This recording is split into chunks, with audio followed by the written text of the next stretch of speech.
Hello and welcome in. Please do not leave your luggage unattended on the station.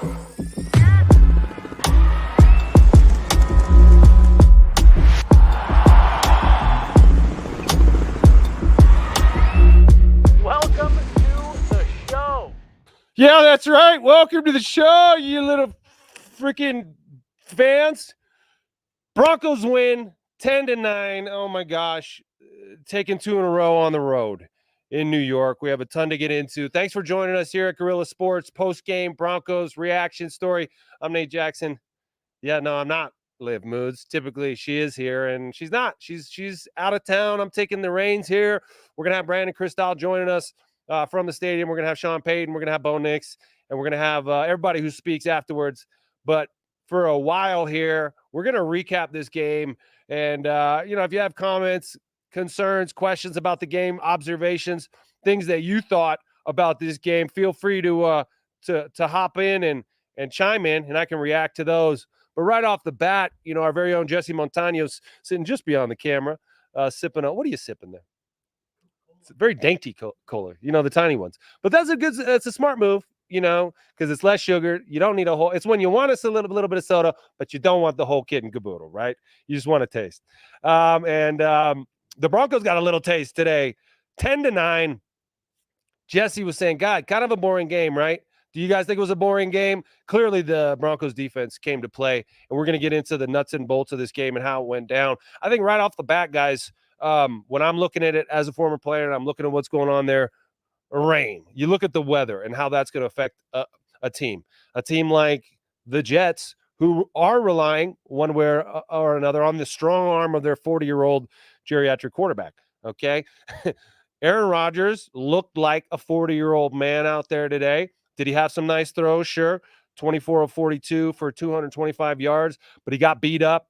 There was times he tried to flush the pocket and couldn't outrun the 300-pounder who was chasing him. Okay. This guy is a 40-year-old man. And if you make him move around, you're going to be able to take advantage of that. The Broncos did. I thought playing a brilliant defensive game, holding the Jets out of the end zone. 9 points, 3 field goals. And it came down to field goals at the end, didn't it? When you're on a football team, you don't want to leave it up to your kicker. You don't want to leave it up to the kicker, but the Broncos did leave it up to their kicker.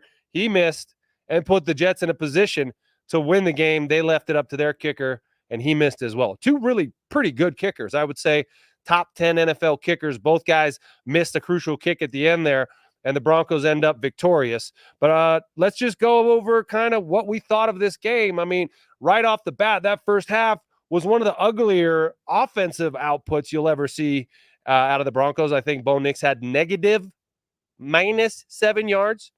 Not negative minus, because that would equal positive. -7 yards in the first half, guys. I mean, the passing game was absolutely not working at all. Again, I do contribute that to the rain a little bit. And the Jets have a really good defense. And we've talked about this a lot on our show, guys. What's going on in the NFL with defenses and offenses? Defenses are starting to gain the upper hand there. I think the over-under on this game was, 38.5 or something like that. And, what a barn burner, says Durf.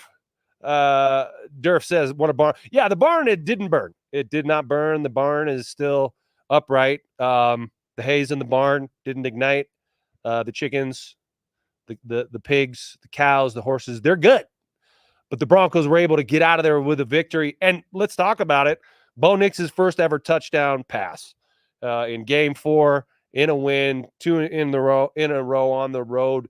Guys, whoever's out there listening, want to chime in. How do you think Bo Nix handled that today? Because obviously it was a tale of 2 halves there. Now let's remember the New York Jets all week had been sort of filleted by the national media. The Jets are back. The Jets are back. They beat the Patriots and they beat the Titans. Okay, so the Jets are back. I had my questions about the narrative of the Jets being back. Aaron Rodgers, looked pretty good in a couple of those games, but I also watched the first game of the season against the Niners, and the Jets were not back in that game. They got pretty much rolled by the Niners, and the Niners are 1-2. It's hard to make heads or tails of who's good and who's not right now. It's a little early in the NFL season. A lot of things happen during the course of the offseason and preseason, which will create different trajectories for different teams. What I mean by that is some teams will come out of the gate firing on more cylinders than other teams based on how they approach the offseason and preseason. That doesn't mean that they'll finish strong. It might mean that they just have a little bit of a leg up. I'm not saying that necessarily applies to the Jets. In fact, Aaron Rodgers, it might take them a little bit of time to get going because you remember Aaron Rodgers missed all of last season with an Achilles. He missed a mini camp this year to go to Egypt to see the pyramids. He really wanted to go on this trip, you guys. Maybe that extra time would have helped him in that last drive. I'll tell you what, though, the Denver Broncos defense,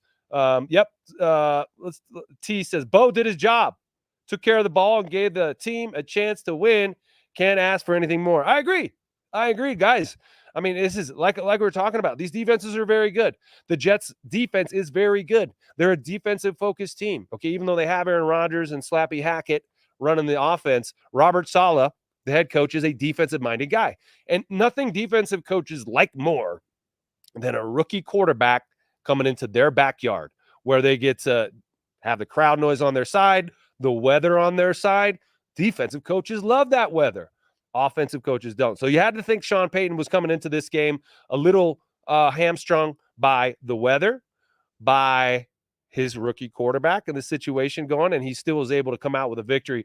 Ryan Bell says the rain was the clear reason for the bad passing game. Once the rain let up, both teams had a much better passing game. Yep, that's true, Ryan, but I would also say just kind of the pace of a game. As the game wears on, you loosen up a little bit. It's like a boxing match, right? Everybody's pretty guarding their, kibbles and bits pretty well at the beginning of the game or beginning of the fight, but then you start to soften people up and more of the defense gets exposed. And I would account for that, some of that happening too. Just Bo starting to understand where the holes in these zones are, because you got to remember, for a rookie quarterback, it's kind of confusing to see what these NFL defenses do to you. They're trying to disguise what they're doing to you. So they're putting guys on the line of scrimmage, pretending they're going to blitz. They fall back. They do some sort of exotic zones. They want it to look like 2. It ends up looking like 4. They want it to look like 4. It ends up being 6. They want it to be 3. It ends up being man. So there's some reading issues with a young quarterback that, as the game progresses, becomes a little more easy to decipher. Also, just the rhythm. I mean, Cortland Sutton ends up making some big catches for Bo Nix in some crucial points of the game. And, Bo's looking at Cortland. Cortland's his guy. I mean, he went to Josh Reynolds on that crucial third down play. He got man coverage. He threw him the slant route. Josh Reynolds wasn't able to pull it down. Great play by that defender. Okay, so sometimes you got to give it up for the defense for making a big play. The defense gets paid as well. But Cortland's still his guy. I don't know. I don't think I saw one catch by the tight ends today. So the tight ends continue to be, to me, a position group that you got to get going right now. But let's talk about Javonte Williams and give him his flowers there, because Javonte Williams was an object of conversation all week long. Is it time to replace Javonte, put Tyler Bidet in there, and let Tyler get his carries? Well, Tyler had 1 carry, 0 yards, and he put the ball on the ground. Tyler Bidet, 2 catches for -4 yards. So he wasn't involved in the way that a lot of us had talked about him being involved or hoped for him to be involved. But Javonte Williams had 16 carries for 77 yards, almost 5 yards average, which for Javonte is like 2 yards more than he's been averaging. I mean, he's been averaging under 3 yards a carry. I think his over and under was 28 yards rushing today. He hit that by 50 yards, 77 yards for Javonte. I imagine Javonte might be getting one of those game balls if Sean Payton indeed gives him out. PJ Locke, 10 tackles. Cody Barton. Let's give a round of applause for Cody Barton stepping in for Alex Singleton. Alex Singleton probably here in Denver with us watching on TV, unfortunately, and understanding that his season is over. And this defense coming out and playing inspired football, clearly influenced by the absence of their brother, Alex, who's done for the season, and Cody Barton, a guy who's had a lot of question marks around him as well, stepping in and kicking some ass. Cody Barton, 10 tackles. PJ Locke, 10 tackles there. Riley Moss had 8 tackles. And Riley Moss was targeted by Aaron Rodgers. He got that penalty on the back shoulder throw late in the game, which could have hurt the Broncos. Didn't end up hurting them because Ray Finkel missed the kick. Wide right, laces out. But this Denver Bronco defense, man, Zach Allen, all up in the backfield with 3 quarterback hits. Man, there was a lot of quarterback hits, 14 of them to be exact. They attacked old man Rodgers, and oftentimes they were getting back there with only, 4 guys. They didn't have to put extra guys to pressure him. They were able to beat these 5 offensive linemen with their 4 guys. Broncos football junkie said, is it too early to have this much hope? Our defense is outstanding. If they keep playing like this, VJ is going to get another head coaching job, and we're competitive in every game. I mean, look, no, it's not too early to get hopeful. The Broncos just went on the road and won 2 games in a row. On my way over here, I was listening to the radio, and PJ Locke was down on the field giving a postgame interview. And he said, man, this was a really long week with all these distractions. They were in Greenbrier, in West Virginia all week, and it was raining all week. They couldn't even practice outdoors, guys. So there was a lot of conversation about whether or not that was a smart move to bring these guys back home or to let them stay there. Sean Payton, clearly relative to Greenbrier, enjoys it. He likes to be in Greenbrier. It makes him feel good, like he's young again. But the Broncos sounded like, from PJ's words, they didn't like it very much because it's dumping rain on you. You can't go out and practice. You're stuck in your hotel room in the freaking Greenbrier in West Virginia. I don't care how pretty it is, how beautiful the facilities are. The chances are it fucking sucked. It was a shitty week for them. And they still went out and took care of business in a game in which they were, 6.5-point underdogs. So no, it's not too early, Mr. Football Junkie, to feel hopeful. These Broncos are coming together. Again, talked about last week, Tampa Bay Buccaneers, who, by the way, are back on track here. I think they kicked the crap out of Philly today. So they are, are back, they're 3-1.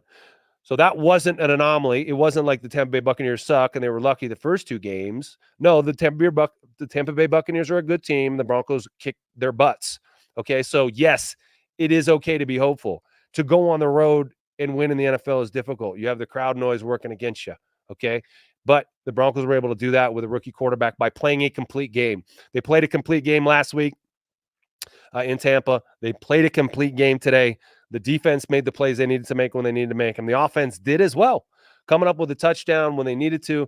And the Broncos are now at 500, 2-2, coming home to play the Raiders.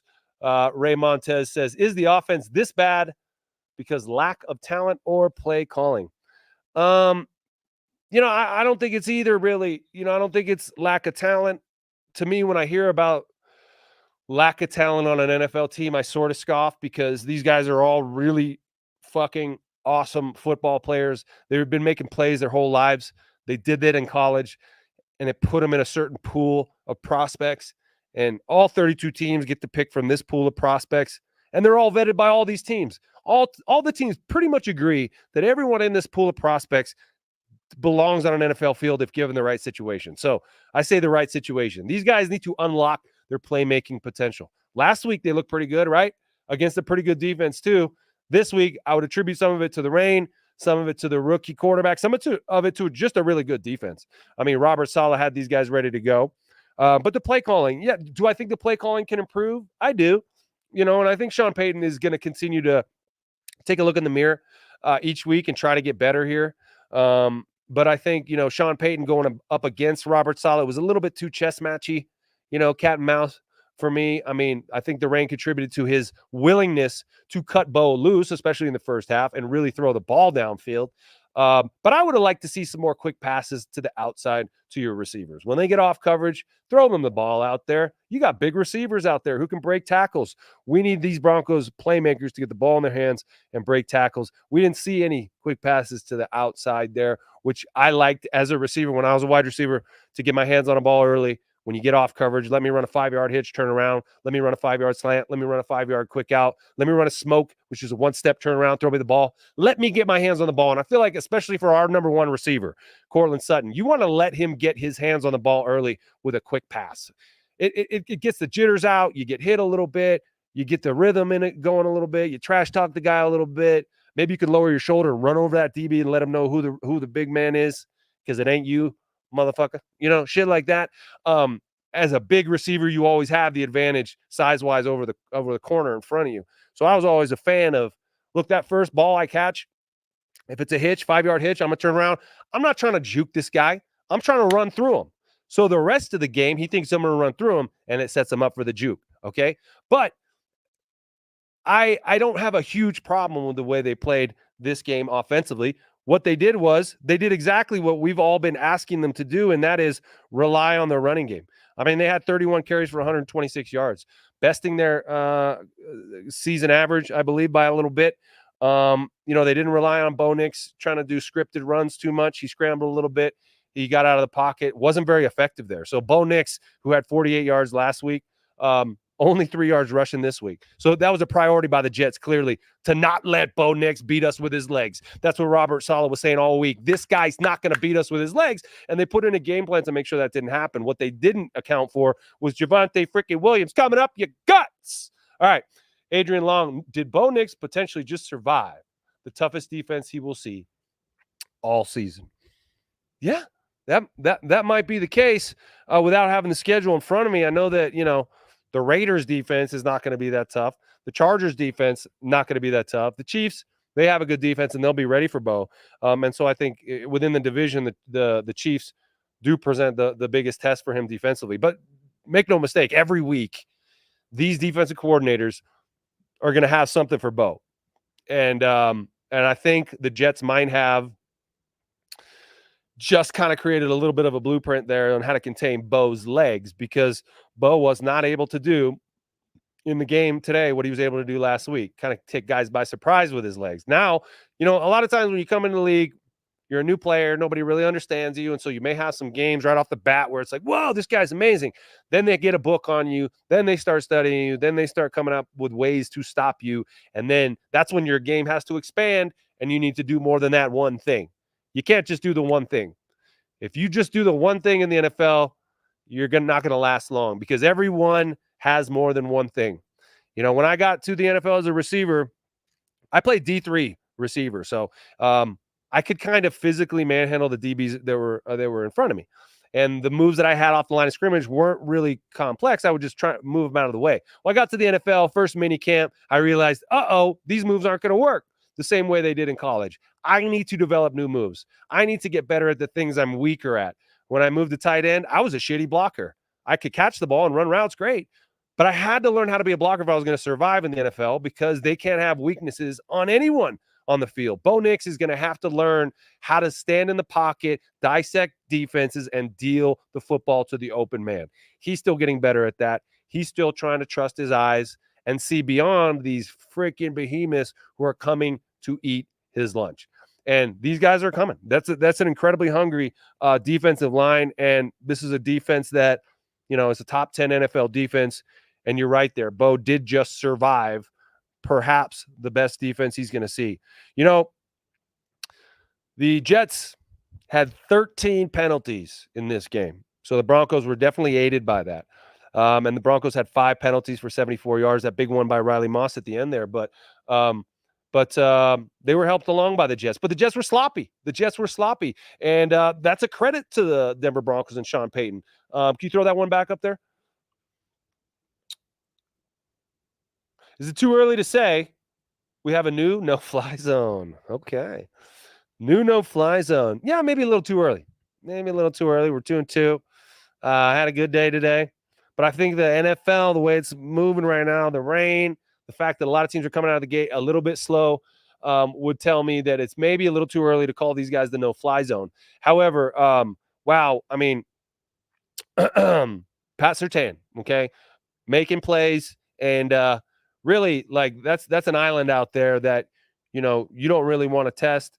The leading receiver for the Jets was Garrett Wilson. He caught 5 for 41 yards. That's not a huge deal there. Mike Williams had 4 for 67.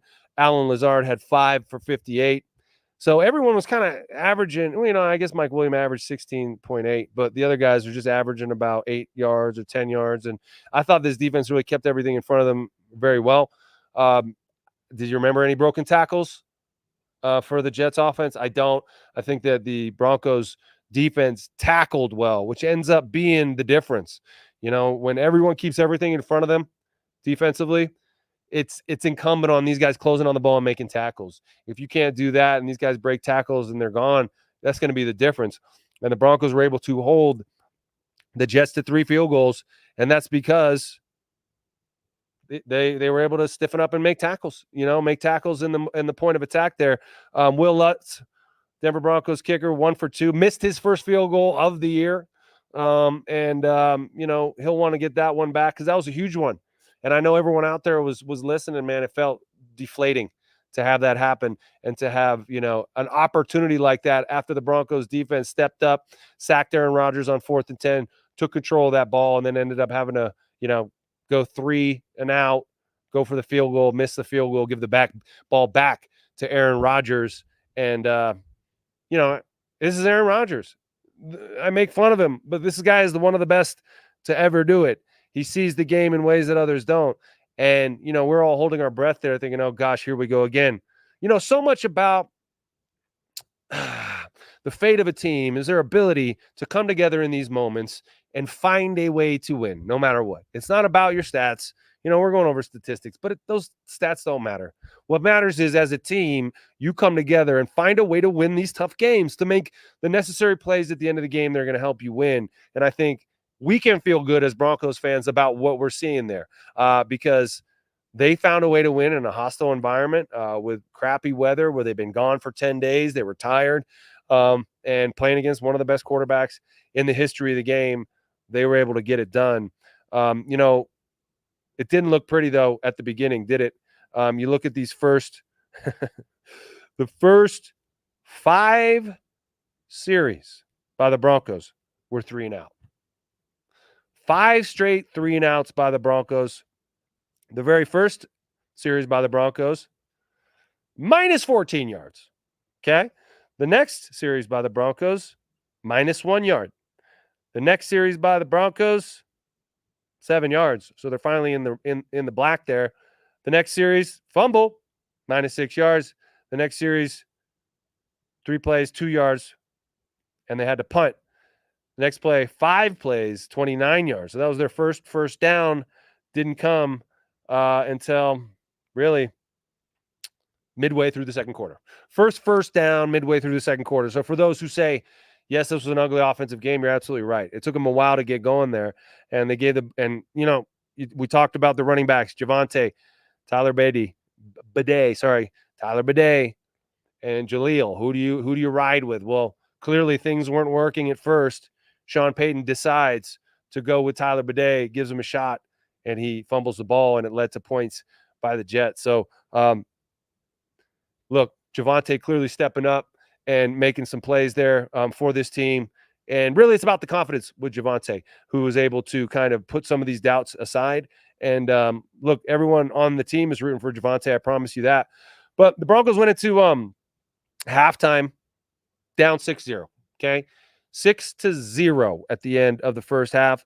And the Broncos came out in the second half and had a 5-play drive, had to punt the ball again. It wasn't until their second drive of the second half where they put these points on the board and got the touchdown. And that was Bo Nix's first ever touchdown pass as a Denver Bronco. Comes in game 4. He's already had a couple on the ground. But Bo Nix, in the 11th play of this drive, threw to Cortland Sutton, 8-yard touchdown. And it was a similar play to the one he threw a pick against the Steelers, kind of off his back foot there. It wasn't the same play because there was a few routes that were a bit different, but it was in the same area of the field. The difference was he didn't get the kind of pressure that he had against the Steelers, and Cortland Sutton was wide open. There was no one else back there. Yep. All right, and so it looks like we've got Sean Payton at the podium relative to today's game.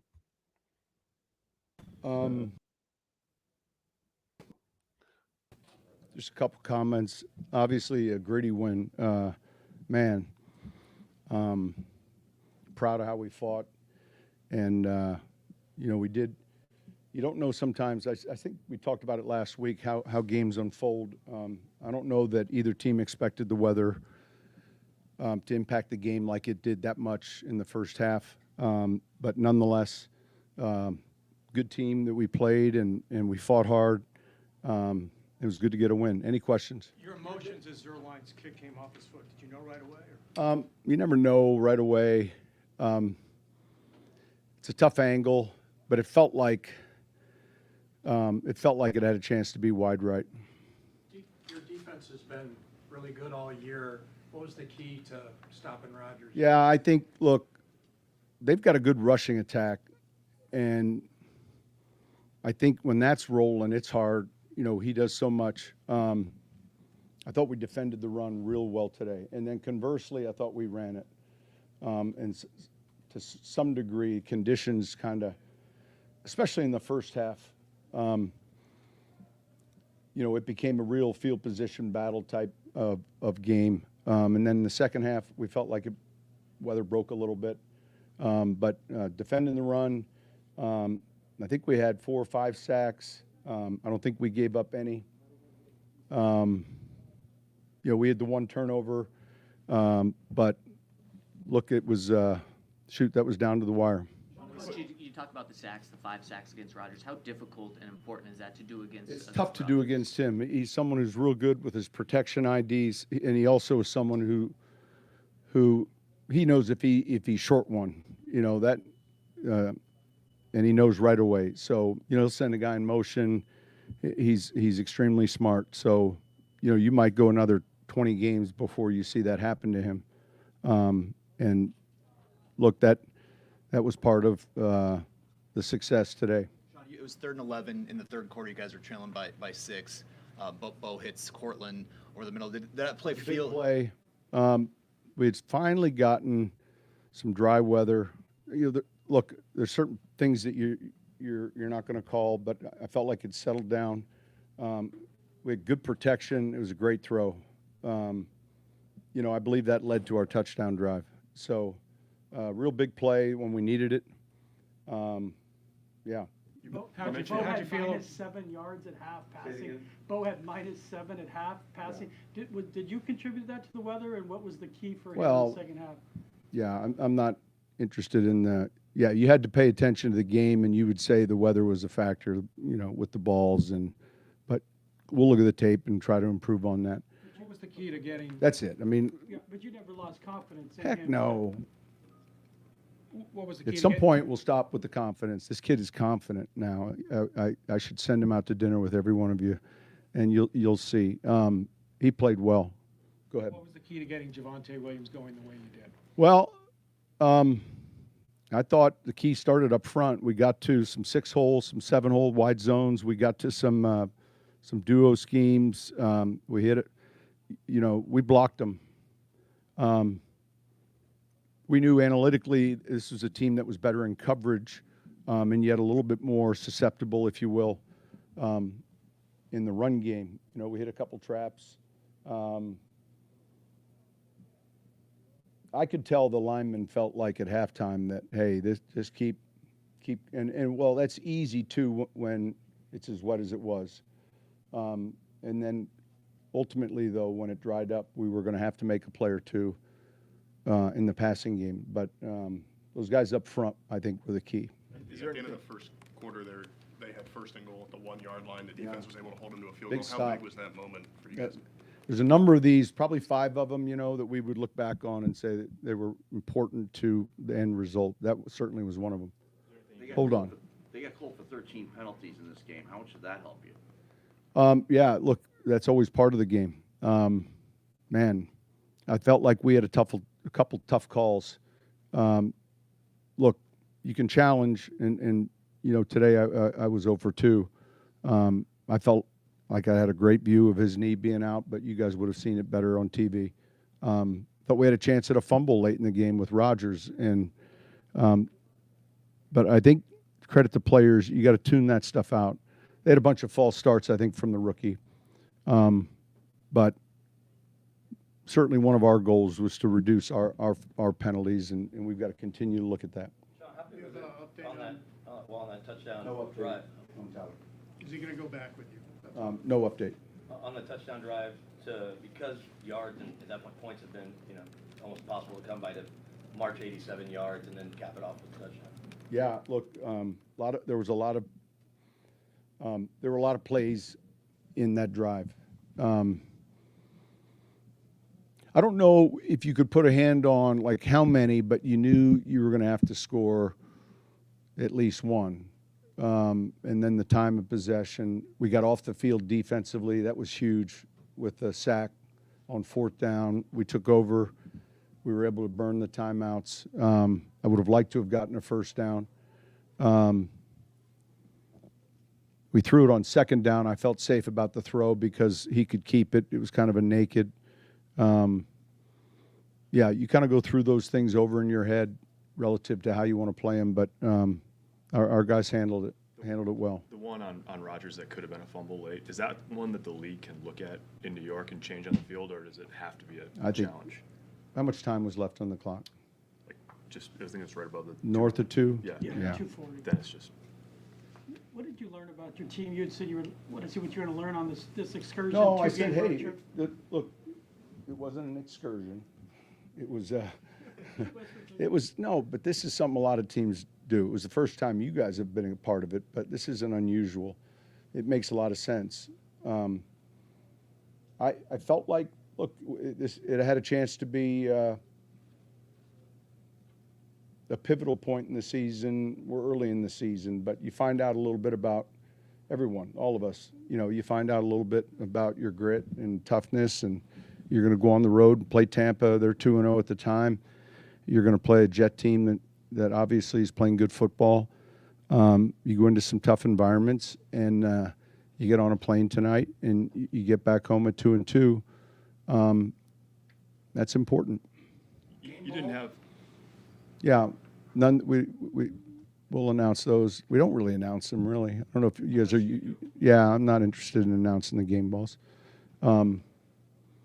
We gave one to our support.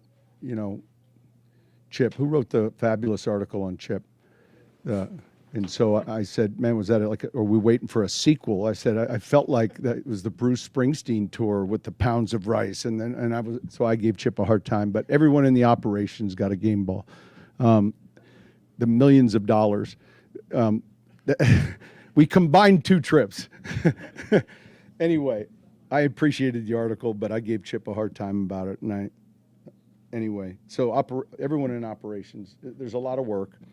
All right, now it's not the Ringling Brothers or Springsteen tour, but there's a lot of people that put in a lot of work, and it was worth it.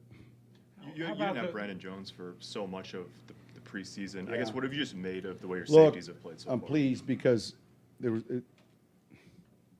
a little bit of unknown just not having him. And, man, he's got real good football instincts, savvy. The ball finds him. He's doing well. How did the way this defense is playing, how does that impact your play calling on offense? Can you afford maybe today to be more conservative on offense the way the defense is playing? I think as a play caller, you're always paying attention to how your defense is playing. You have to. I would say at halftime, as a head coach, I liked how this game was unfolding. Yeah. Just making sure. Making sure what? I said, I'm not. Just giving you opportunity. No, I don't need an opportunity at my press conference. I'm good. I don't want to discuss injury. I Is that just want okay? to see if he's going on the plane. Yeah, we'll see. All right. We'll see. Is that fair? More than fair. All right, we'll see. Anything else? Thank you. Hey, Sean.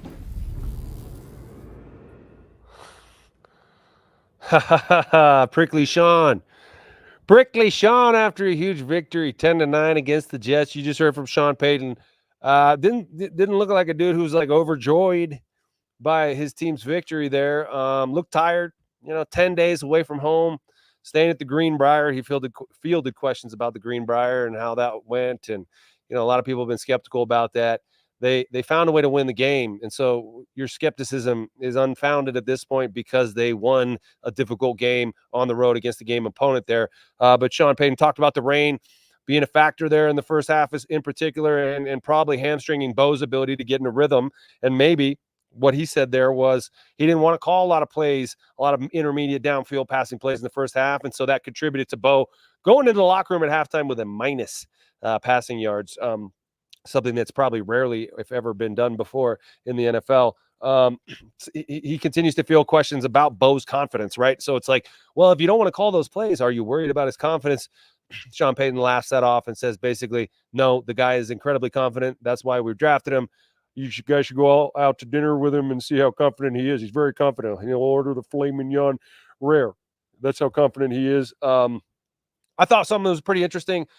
He said that analytics told them that the Jets were good in coverage but poor against the run, and so they trusted some of these analytics pieces of information to help create their game plan, which I think is something that's new about the NFL, and kind of shows how the dynamics of these analytics can contribute to a game plan and help you win, because it clearly helped them win relying on the run. But do you really need analytics to tell you to run the freaking ball? I guess so. No sacks allowed. Talked about that for the Broncos. I think that's huge.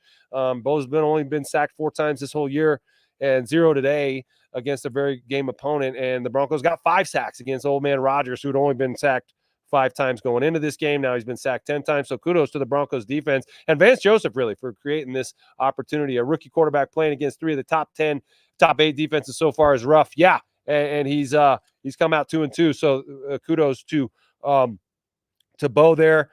Sean Payton addressed questions about the challenge. He was 0 for 2 in challenges, and then used them all up. And then that crucial play that was obviously an Aaron Rodgers fumble would have been overturned. He didn't have the challenges to do it, and it was outside of 2 minutes, so they don't do it for you. And that's just kind of how it goes there. I don't have any problem with Sean Payton's challenges. I think he challenged it at the right time. You just don't know how many of those plays they're going to be. So that's one of those, instances where the rule kind of bites you. But you got to do what you got to do there. Talked about Brandon Jones and his nose for the ball. Brandon Jones has been a bright spot on this defense so far. Justin Simmons gone, and Kareem Jackson, who's been in and off on and off the team, gone. How are these back end players going to play? PJ Locke and Brandon Jones, they're playing fucking awesome. They're playing really well. And Brandon Jones kind of, has a nose for the ball the same way our man Justin Simmons did. So all around, Sean Payton didn't look like a guy who was overjoyed with the victory. He looked like a guy who business actually got a little prickly at the end there when someone asked him to talk about the injured players. He basically said, "This is my press conference. I'll talk about what I want to relative to injuries. Kick rocks," whoever asked him that. And then he was out of there. So they're going to be happy to come home. I don't know if they're staying tonight or not. I hope not. I hope they can get on a plane now and get their butts back home and sleep in their beds and see their families, because it's Raiders week. And hopefully Bo Nix understands the import of that, especially coming home at 500. Bo Nix just talked to the media. Here's our boy Bo. New drive footballs out there, but that's how it's going to be. They were having to do the same thing. Usually these weather games, they turn into, run the football games, and that's what we did in the second half. So it worked in our favor, and we didn't turn the ball over. We, kept throwing completions on first and second down, and then we got a few third down completions, one being the in-cut to Court there, in the third quarter, which was huge. So we threw the ball when we had to, and we made some connections when we had to, and that was, the difference in the game. Yeah, Bo, you mentioned the 3rd and 11 play where you hit Court. You guys have hit that a couple times this year. When that play happens, do you feel kind of in the moment like that had a chance to be kind of a turning point? I do. Yeah, you back there, you let it develop, you rip it, and you trust that he's going to get there. And sure enough, he gets there and makes a catch, and that was, almost flipping the field. And then we continued to go back to running the ball, and it capped off with a touchdown to Court. So it was huge, and that was, one of the big contributing plays in the game. We got great protection, gave us all day to throw on that play, and we just got to find a completion. What are you thinking of Court really, he stepped up. He had a couple great plays. He did. He played like a vet, and that's what we expect out of Court. He always does that. He shows up ready to roll, competes. When his number is called, he goes out there and makes plays. So that's what he did today. Sean was just saying he's proud of you guys for getting back to 2-2 the way you've handled this week. I guess just as a quarterback, can you speak to that, what this team's done over the last 10 days? Yeah, it was huge. To go on the road, get 2 tough wins against 2 really good football teams, 2 tough defenses, 2 tough offenses. You can't say enough about our defense on this winning stretch. So, they're going to continue to give us the ball back. Now we got to find ways to score, more than just, a few points. But that's part of it. You find a way to win in this league, and that's a big day. So they kept them out of the end zone, and we found a way to get in the end zone one time, and that was the difference in the game. Coach is giving us a hard time if we ask about your confidence. After that first half, what was your thinking as you go back out there, knowing you're going to have to make a few plays? Was it, hey, this weather's going to clear up, or I'm going to be more comfortable in it? What was kind of your mindset personally going into that? At that point, it didn't matter if the weather cleared up. I had to go out there and contribute and be efficient and do, find ways to get us in the end zone. If find ways to win the game at that point. You know, we're talking on the sidelines. It's not going to be a picture-perfect game when the weather's like that and, you know, they have a good defense. You're going to go out there and it's going to be, you know, a tough game. You're going to have some grit and, you know, some discipline, some toughness there at the end to pull those out, and that's what we did. But confidence was there. We just had to find a way to, you know, make it work. And sometimes you just got to do just that. You weren't sacked at all today. How important was that in the game, and what was the key to keeping you upright? That was huge. You know, it starts with up front. They picked up everything. You know, wasn't ever really, you know, running around. Had good pocket all day, and I think it helped that we were able to run the ball, and they were kind of, you know, getting on their heels a little bit, and it just sets up the pass. When you can run and get to manageable third downs, manageable second down and shorts, you know, that's where you want to be as an offense, and that's what we did, and that's why we moved the ball better in the second half. You mentioned getting to meet Rodgers, or your excitement to meet Rodgers. What was that like, and then what was it like to be on the sideline, kind of at the end of the game, watch him trying to do his thing? Well, it was awesome meeting him. Obviously, I got, you know, the most respect for him. I grew up watching him, you know, several times, and, you know, was never on the sidelines for it, but I watched a lot of, you know, TV comebacks where he's marching on a last drive, and honestly, you just got to put your hope in the defense, and you know, it's a scary sight with him with the ball at the end, but our defense, you know, came out today and won the game. You mentioned that defense that you saw them start to come together in training camp. What's just been the impression from your perspective of that group? Well, I mean, the relentless pursuit, you know, over there on defense, they get to the ball, they tackle. Today was huge just with sacks. I mean, they got the quarterback down several times, and I know that's tough on him just playing the position. I know it's tough when you get sacked over and over, but they found ways to continue to put pressure on him, and then they changed up the look several times, and guys just made plays, and they kept battling, and you know, fortunately for us, we just came out, you know, on the better end today. Thanks, Bob. Thank you, Bob. Who else today? There he is, your quarterback, Bo Nix. First touchdown pass of his career to Courtland Sutton. 2 games in a row on the road, incredibly difficult to do in the NFL. And now they're coming home to play the Raiders. And the Raiders, are, by the way, right now are getting beat by Cleveland. And so the Raiders look like a beatable team, and hopefully the Broncos are able to come home and reestablish that home field advantage. I think the Broncos' home field advantage that existed for years when I played here and many, you know, generations before that, and the teams, the Payton Manning era, we always knew we were going to win at home. We got the altitude on our side. We got the crowd on our side, and we were a good team. So we knew we were going to take care of business at home. That home field advantage has dissipated over the years, and we hope that Bo Nix, Sean Payton, and company are going to get that changed and get things back cooking in the right direction here at home. Bo Nix, you know, kind of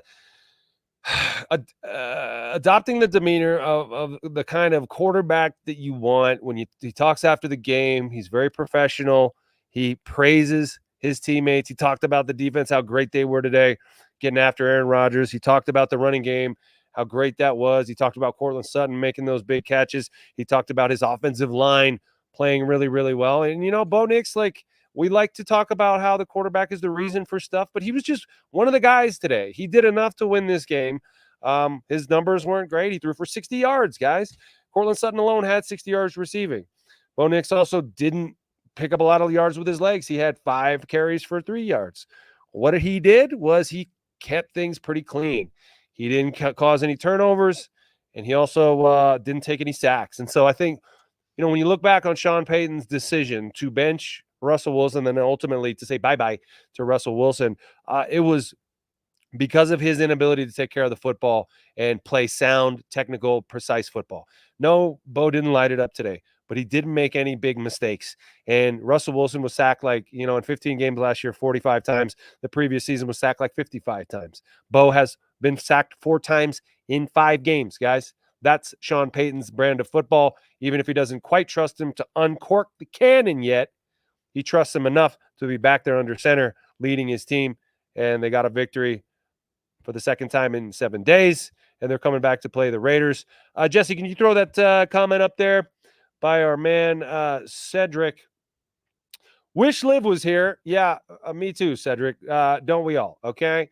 I know you don't like looking at me, but we're still talking about the same thing, the thing we love, the thing we're happy to be talking about here, the Denver Broncos. And Liv, we'll be back in this seat next week. And don't worry, you're not going to have to look at my ugly mug again, Cedric. All right?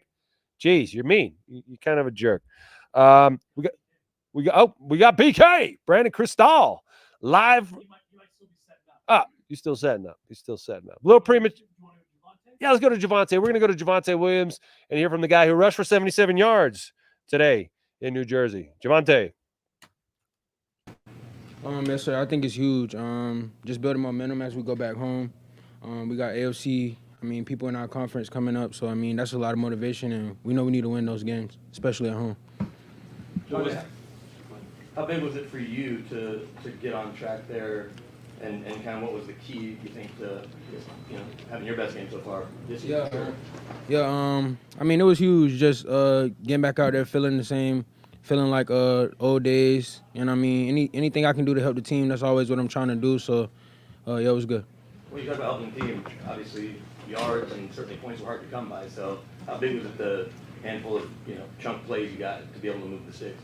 That was huge. And then the one play where I got down, made them use the last time out. I feel like that was huge.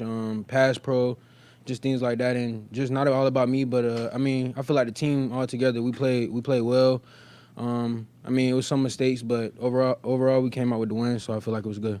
How tough was it to get going, especially in the first half, given the weather, given the conditions? Yeah, it was kind of a challenge. A lot of people didn't know if they wanted to wear gloves or just try to catch with their hands. Things like that, but once it kind of stopped raining, that wasn't really a problem anymore, and I feel like we got on track. Sorry if you've been asked this already, but just how big were the last 10 days to go from 0-2 to 2-2 and get back to 500 this early in the season after last year kind of took a while to get back to that point? Yeah, it's really like a deep breath. Just being able to go back home 500, and like I said, we got 2 rivals coming up, so that'll give us some momentum, and we got a lot of players returning. So, we're going to see how it goes. Last one. All right, Javonte, thank you. Thanks. I would have got one. Well, no, just your offense in the second half, when it was so hard to come by in the first half, how big was it to go get those points and show that, you could obviously move the ball into the game? Yeah, Bo made some big plays. Very smart at quarterback. I feel like the O-line protected well. Wide receivers, we started catching the ball more, and the run game started to open up, me and Lil. I hope TB is all right. I don't know what really happened with him, but I hope he's good, and I feel like we're on the right track. That's about the defense. How good was the defense? Oh, defense was lights out. Anytime you can hold Aaron Rodgers to, 9 points, that's crazy. All right, Javonte, thank you. Thank you. There he was, Javonte Williams, and I think he thought he was done. He was about to walk off. And then our very own Brandon Cristal yelled at him to come back up to the podium and then asked him a couple questions there. Do we have Brandon Cristal? I think we've got Brandon Cristal. Brandon, can you hear me? I can hear you, Nate. Can you hear me? I sure can, you handsome devil. Well, Look at you there in your gray suit. Yeah. That's exciting. How you doing, man? You're in New York, figured look the part. Absolutely. You do look the part. Tell us how things went out there. How did it feel to be there? What was the environment in the stadium? The rainy day, obviously. How did that affect things? And what was the crowd like? So there were definitely Broncos fans. You could see them in orange. It was bold. You could hear them at times when the Broncos would get a first down, which we know early on was hard to come by, right? The first, 9 possessions ended in a fumble recovery for the Broncos and 8 punts. It was not pretty football to watch. But when the Broncos would do something good, you could hear them. And there were a lot of empty seats. You could get into this game for $35 at kickoff. Wow. I will give credit to Jets fans because it's not cold. It's rainy and gross, but it is not cold. And they were tailgating as we were pulling up. You could see that the Sunday tailgate plans didn't change. Everyone was resigned to the idea they were going to get a little drenched, and they were okay with it. But there were so many empty seats that it didn't feel like a home field advantage really at all for the Jets. And then their offense just couldn't really ever get going either. So even though their defense certainly played well for most of the game against the Broncos, it didn't feel like, oh man, this Jets crowd is so hostile. I don't know how the Broncos will be able to run their offense. And then their defense kept them in it. Offense made enough plays late and then got a little luck from the kicker, the kicking gods. They take away from the Broncos, but then take away from the Jets. And here you are at 2-2. Yeah, so, we like to talk about Bo in this offense, but this Broncos defense, clearly the strength of the team right now, right? A top 10 defense without Alex Singleton, kind of the heartbeat of the team, but Cody Barton seemed to have stepped in and played pretty well there. And the New York Jets, a defense that was very formidable. Broncos clearly established themselves as a dominant defense today, don't you think? Yeah, there's no other way to look at it. When you hold future Hall of Famer Aaron Rodgers coming off a really good performance against a good defense in New England in that Thursday night game 10 days ago to basically nothing, you shut Garrett Wilson down. He finished with, I think, 41 yards on 5 catches. 23 came on that controversial one with the penalty and the challenge. It didn't go Sean Payton's way. But I think that the defense, with yet another big day, 5 sacks against Rodgers, who doesn't take a lot of sacks. Sean Payton, of course, pointed that out in his post game. I think you have to hang your hat on what this defense is doing. And now nothing's given in this league, but there's no reason to think that next week with the Raiders coming in and what their offense has been kind of up and down, but certainly not, they're not world beaters, that this defense could turn in another performance. But they're absolutely a top 5 defense now, not just statistically, but I think it's obvious they're one of the best defenses in football. So Sean Payton fielding questions once again about Bo Nix's confidence, right? And whether or not that contributed to the play calling in the first half. And Sean Payton kind of was alluding to, look, it was very rainy and it was hard for everyone to get a grip. And that kind of contributed to the lack of passing numbers in the first half. I mean, do you agree with that? Or did you see kind of a quarterback who was a little shook back there? Well, I think at times he was definitely off the mark. We saw that, and it was probably even easier to see on television, but he got lucky that a couple of those passes maybe weren't tipped and picked off or whatever it may have been, because there was just misses kind of all over the place. He threw a couple balls short. He threw obviously some long, and I mentioned the kicking guys, but the football guys were on Bo Nix's side today for the most part, because even on the pass that was a touchdown to Cortland, that was it. And you've seen those where it's like it's going to be such a gimme, and then all of a sudden it just you drift out of bounds because of where the ball ended up, and that one almost snuck away from him. I asked you on Twitter, I don't know if you responded or not, but that looked like almost the exact same play design or similar to what we saw on the interception against Pittsburgh, right? With Reynolds running across the front side of the defense and Cortland being able to sneak behind. Does that feel similar without looking at it? It was similar with those two guys, but there wasn't kind of those backside, like Troutman wasn't there running that little stop route there, and Jaleel wasn't running that little wheel pattern. But the combo there with those guys seemed exactly the same, and it was a lot. The difference was there was no one standing there in front of the ball. And Cortland, you're right, went up, had to go up high and get that and toe tap. You wish that ball was a little bit down, and so Bo's going to apologize to him later and say thank you for bailing me out there, because you don't get much more wide open in the end zone than that, right? But I want to talk about Javonte and Jaleel, but mostly Javonte, who, all week long, the question was, should Javonte Williams still be the starting running back for this team? Should Tyler Bidet start getting the lion's share of the carries because he's seeing the holes better? Javonte Williams dispelled those sort of suggestions with his performance today, don't you think? Yeah, we were talking about it in the press box that those predictions of his demise were a bit premature as he comes out and rips off 77 yards on those 16 carries. He had the 16-yarder, but you could feel those chunks coming, and that's all you need. It'd be great to have a 200-yard rushing day from the team, or 130 to 150 from a single back. But just the consistency of, hey, we're going to run the ball, and we may only get 2 or 3 here, but that you're not going to abandon it, that you're not going to rely on Bo Nix's legs to make plays in the run game or pass game as an extension, and then he goes on a broken play to get you some ground yards. And so I think it was really good for the team, but it was good for Javonte. I don't know if he was having a crisis of confidence. He didn't seem wired like that, but with Bidet playing as well as he did on such, 7 carries last week, 9 carries, whatever it was in Tampa, and to be able to pick up 70 yards, you're thinking, okay, yeah, is Williams' time here coming to an end, or will he be on the back burner? But with Bidet going down, and we didn't get a lot of info on the injury. I know that his parents were here at the game, and I heard that he was with his parents, or that his parents were with him, but don't know much beyond that. Sean Payton would not tell Jeff Legwold or any of us what the update was. Is he flying back with the team? Don't know any of that. But Javonte taking advantage of just the extra carries and not having to worry about a 3-headed attack at running back, which Sean Payton said he's had a hard time figuring out. He's good with 2 running backs. He's not doing great with 3 running backs that are all capable, and clearly Jaleel needs to be on the field as well. But it was good to see, because we saw it from Javonte in camp, and you thought, oh, he's lighter. Let's see this in the regular season. Maybe he'll be the fantasy back everybody thought he was going to be 2 years ago before he gets hurt against the Raiders, and then last year coming off the injury, he just wasn't very effective. So if we can see more of this from Javonte, it could make for a really, really fun stretch here. So we've heard Sean Payton talk about this in the past, about the trenches and how important those are to establishing a good team. You got to win up front. And today it seemed as if the Broncos did control the line of scrimmage today on both sides of the ball. Is that the impression you got there being in there in person?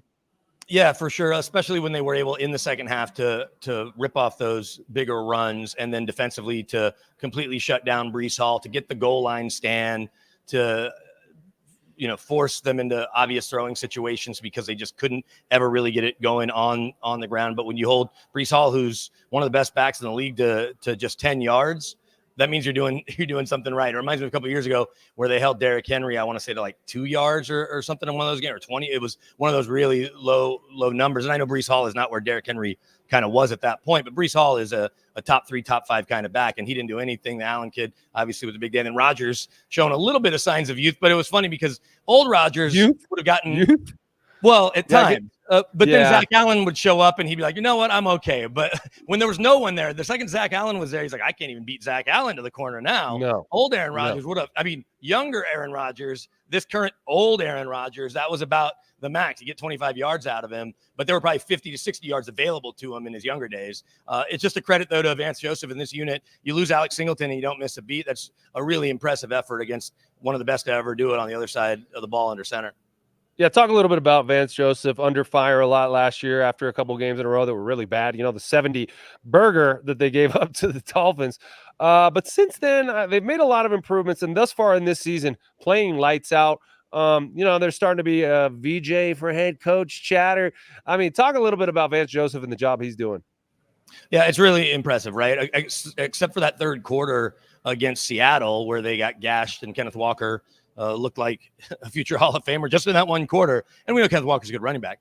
Their defense has been great for really the other, if we can do the math on that, 15 quarters, right? You give up 13 points against the Steelers and only 1 touchdown, 2 field goals. You only give up the 1 touchdown to a really good Tampa team that showed today that they still have plenty of offense with Mike Evans and obviously with what Baker Mayfield's doing. And then you've got a future Hall of Famer with a top 5, top 10 kind of wideout, a top 5 running back, a solid O-line, at least we thought, and some other nice pieces around him with Lazard kind of looking like the Lazard in Green Bay. And they weren't there at all today. And that was a credit not just to Vance Joseph and his scheme, but then his players, right? PS2 taking Wilson away. Riley Moss, there was the PI call or a couple penalties, but he was even on the one in the end zone, he's able to still make a play on the ball. And I think you got to love what you're seeing from Riley Moss. And then Jaquan McMillan is picking up right where he left off last year, where he came into his own and maybe was their most consistent player, with apologies to guys like PS2 and Justin Simmons on the defense. And so I think, and Alex Singleton as well, I think that when you've got 3 corners that can play at that high of a level, and then Brandon Jones, Sean Payton said, I just didn't know a lot about him other than we liked what we saw at times, and then he misses all the training camp. And you know what you have in PJ Locke, but he's a hard hitter. He's a really good blitzer. We saw that late. And I think that was another miss by Breece Hall. Rodgers didn't even really see him. Maybe he assumed Breece Hall saw him because Rodgers didn't point, he didn't do anything. And it was obviously a big play there. But Vance Joseph is dialing it up. The pressures are coming at the right time from the right places. And if they keep playing like this, they're not only going to be in every game. Vance Joseph is going to get some real consideration for a head coaching gig, I think, sooner than later. Yeah, they're playing with a lot of confidence, and especially those guys in the back end, attacking the ball with confidence. And obviously, to me, that means they understand what's being asked of them and they're able to get cut loose and go play. A lot of times you make things too complicated. Guys are swimming out there and they're a little hesitant and they can't just cut loose and attack the ball like these defensive players are. So that says a lot about the system Vance Joseph is putting in and his ability to articulate it and the way they're communicating it. These guys are going out on the field ready to go every Sunday. And you talked about Brandon Jones and Sean Payton's admission that he didn't really know much about him. And he's pleasantly surprised. What that tells me is good job, George Payton, on that pickup, because that's clearly George Payton bringing in Brandon Jones. Are you texting right now, Brandon? I was texting Jesse. I was texting Jesse to let him know we got to get Jason to the airport. All right, man. Well, hey, you just told me. It's all good, baby. Our fans out there are happy to hear us communicate those details.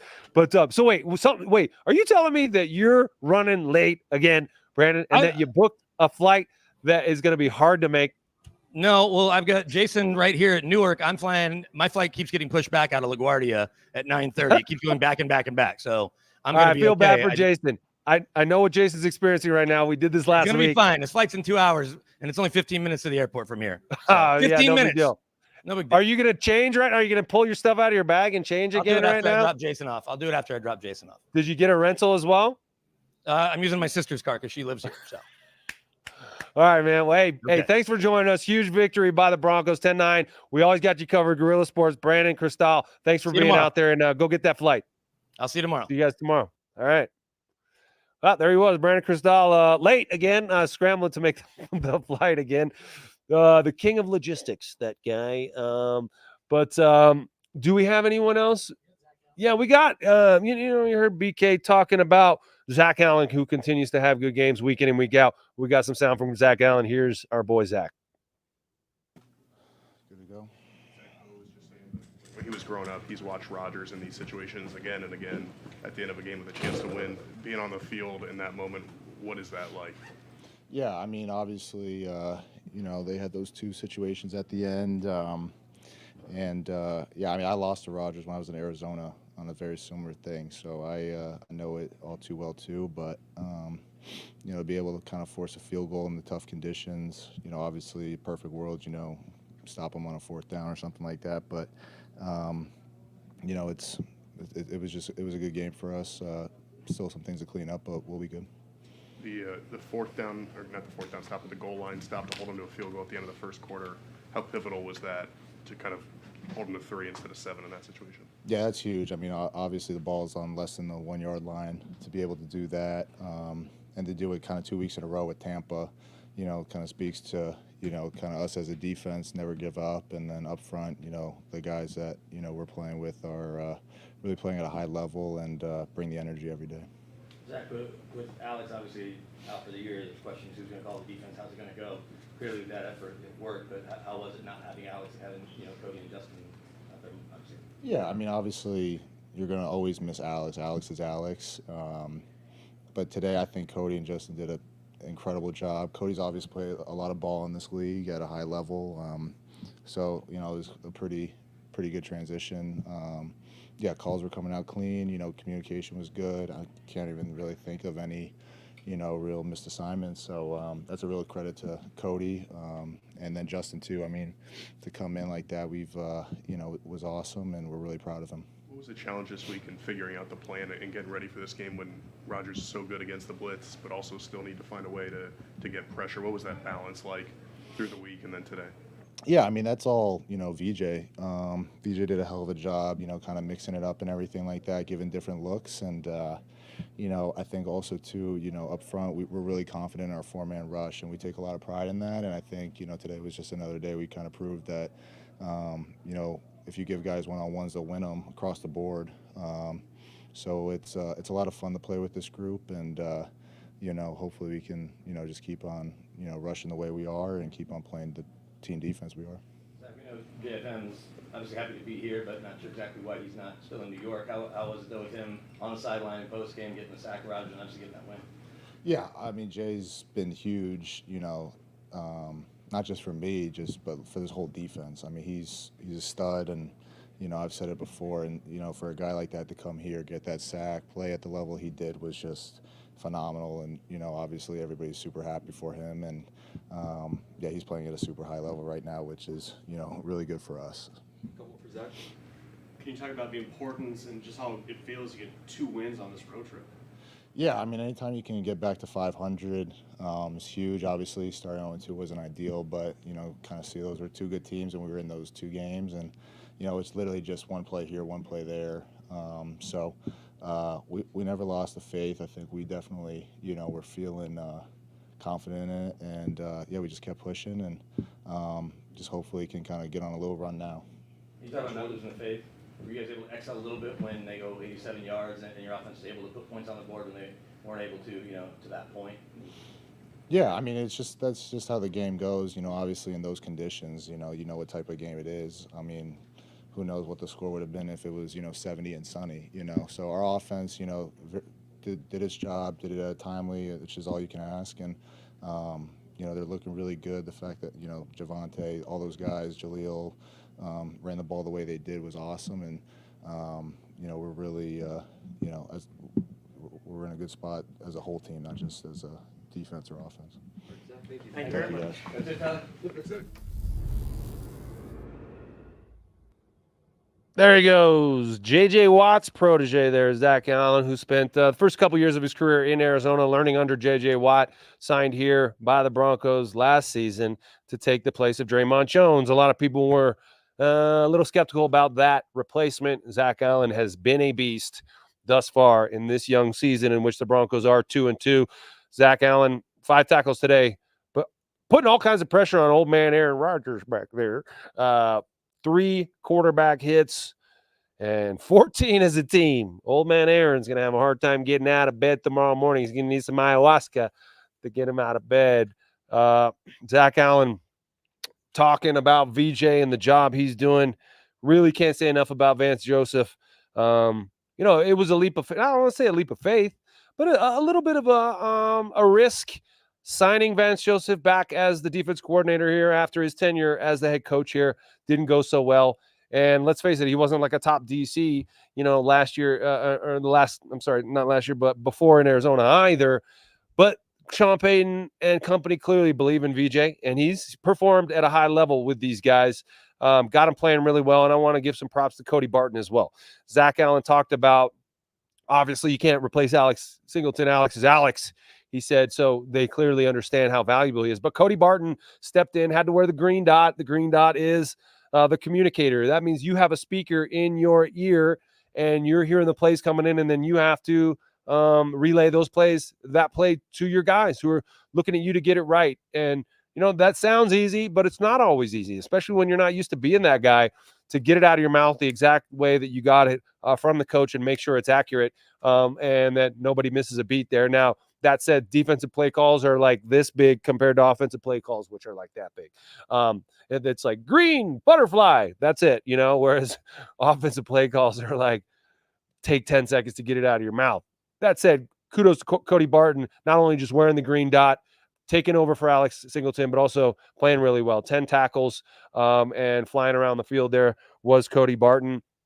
All right, well, we've heard from Javonte Williams. We've heard from Bo Nix. We've heard from Zach Allen. We heard from Sean Payton. We heard from our very own Brandon Cristal, and we got to see the Broncos get a road victory, 10-9 against the New York Jets. Second week in a row on the road. They've been actually out of town for 10 days. As we all know by now, they stayed at the Greenbrier, which is a resort type of place in West Virginia, and it rained on them all week long, so they weren't even actually able to get outside and really go through the normal practices that they wanted to, because you got to remember, when they're here and it rains, they just go inside to their indoor field, and it's like a full-size field, and they don't have that at the Greenbrier apparently, so they had to go into like some indoor tennis courts and do a walkthrough. So these guys didn't even have a normal week of practice. In fact, it was filled with distractions. Like I said at the beginning of this show on my way in, I was listening to a post-game interview from PJ Locke, and he said it was a week filled with distractions. He said those were his words, and that it was a long, tiring week, and there were so many distractions, and here they are on the end of that week with a victory. Who would have thought the Broncos would go on this road trip and come back with 2 victories? The Broncos are now 2-2. Bo Nix threw his first ever touchdown pass with the Broncos, and things are looking up after losing the first 2 games of the season. The Broncos are now at 500 with an opportunity to get into a winning record against their rival, the Las Vegas Raiders, who are not looking so good right now. And it presents a wonderful opportunity to put their foot on the Raiders' necks at home and shut up those Raiders fans who are going to be there at Empower Field. The Raiders fans are coming no matter how much the Raiders suck, and they want to stand up and go, Raiders! They want to do that. And let's hope Bo Nix and company prevents that from happening. But we're not going to think about the Raiders yet. Today is Sunday. We're going to enjoy this victory for the next couple days, take a little time off, soak in a hot tub, smoke a cigar, then get back to work. And we'll be here for you guys, breaking down every game, every moment, every transaction, every injury. Cedric. No, I'm not mean, Nate. It's my birthday. Beat Las Vegas. I know you're not mean, Cedric. You just gave us $1.99, man. We love you. We love all of you who follow Guerilla Sports and pay attention to what we're doing here. We're trying to provide you guys the best coverage, the fastest coverage, the most quality coverage, and we're going to be doing so every week after the game with these post-game shows, and also every Monday and Friday with Off Field. That means tomorrow, Liv will be back Brandon will be back if he makes his flight. That I have my suspicions about. But if Brandon makes his flight, and he might, like he did last week, miss the night flight and then have to stay overnight and then go on the earliest flight and get here and be eating, drinking a Monster Energy drink and eating a Snickers bar and eating a croissant witch from Burger King, which is what he did last week. All right, guys. Hey, congratulations. Big Broncos win, 10-9 over Aaron Rodgers and the New York Jets. Broncos come home 2-2. That's it for us. I'm Nate Jackson, Guerilla Sports. See you guys next time. Later.